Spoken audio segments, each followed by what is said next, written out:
In this time of quarantine that we're all in, like um I really noticed like how a lot of my upbringing has caused me some discomfort during this time. Like the household that I grew up in, you always got to be doing something. Always, like you can't just be laying around. Like if someone sees you laying around, you're seen as lazy. Like you're not gonna do anything with your life. You're not gonna be anything. Like you always have to be moving. And I've throughout my years of getting older and maturing, I've learned that there's a time for me to be still, especially when I created my own relationship with God. And whatever you may reference God as, the universe, um, Allah, Most High, um, the Almighty, whatever you may call God, I know when it's time to be still, and I know when it's time to move. Though you have to remember that it's your life, so other people may not understand that you have that communication with God, and it can be really detrimental if you let the outside world um make you feel like you should be doing something that you shouldn't. You know what I'm saying? To be accepted, so you can be um looked at a certain way. um there are going to be people who don't agree with your life, and I've come to accept that. Like sometimes it still gets to me, especially when it's family. Like you would expect them to support you, but even after, like I've had family like tell me this was gonna happen to me and this is gonna happen to me if I don't do this. Like, and when I do make mistakes, it's like, oh, I told you so. And then when I come out with a victory, and it's like, oh, congratulations, I knew you could do it, but you didn't believe in me when I was going through the process. I was going through the process the whole time. You may not have thought I was going through the process, but I was going through the process the whole time. And I've learned to just really believe in myself, and not have to have any validation from anyone outside of me.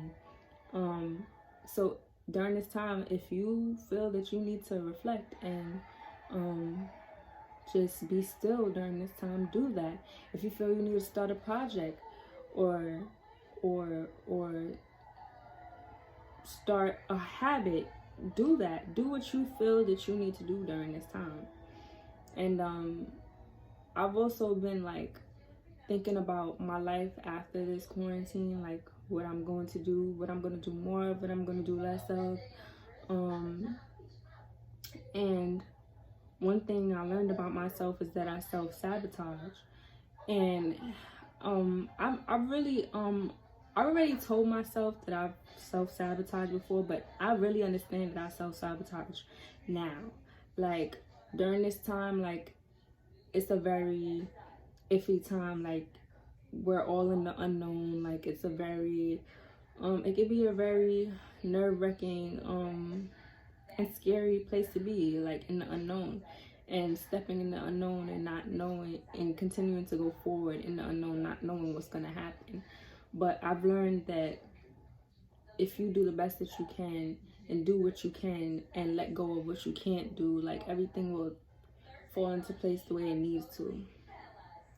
When you want to manifest something in your life, you really have to sit down with yourself and prepare yourself for that. There were times where I wanted things and manifested for me, but I still had internal things to deal with, so I wasn't able to receive what it is that I really wanted, and I would self-sabotage, and I would end up messing it up for myself because I had a fear of losing that thing or not achieving it. And I started to catch myself self-sabotaging during this time because I don't know what's going to happen. I don't know what the future holds right now. Like everything's just like happening. Like everybody's in the same house. Everybody's bumping, well, not everybody, but you bump heads with people, and you just don't know, you know. And I moved from New York to Connecticut, so it's like, one, I have no family out here. Two, you have to drive everywhere. I don't have a car, and it's just like, you know, I was really thinking in my head, like, maybe I should move back to Brooklyn. Like, at least I know I can be on my feet there. You know what I'm saying? And I really caught myself in these thoughts, like, oh, if I stay here, like, I'm going to be stuck. I'm isolated, da da da da. And that's not true. These are things that I tell myself because I'm afraid of what was going to happen. And I don't really know what's going to happen, but I'm already creating something in my mind about the future out of fear. And what I learned, that doing anything out of fear is not going to be beneficial to you at all. And the only reason why I would want to go back to Brooklyn is because I know that at least I can do for myself. I know that because I survived in Brooklyn my whole life. And it's just amazing how you can manifest anything that you want, but are you ready for it is what's really important. You know, you got to make sure that you're ready for it. You just got to make sure that you're ready for it. And I'm starting to pick up on the signs of me self-sabotaging, and I'm going into those fearful thoughts and going into those thoughts of being alone and having to do everything on my own when I don't have to, and that's not true. And those are things that I've told myself for years, and really I had to learn where that came from, so I can deal with it and face it.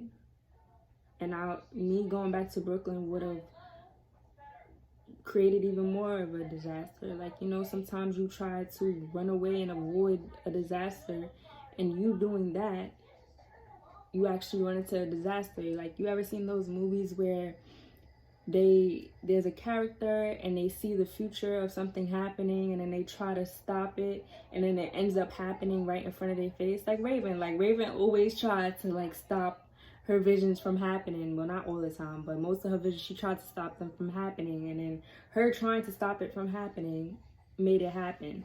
So not, you know, sometimes you just have to be still and accept things as they are, do what you can, and let go of what you can't. And yeah,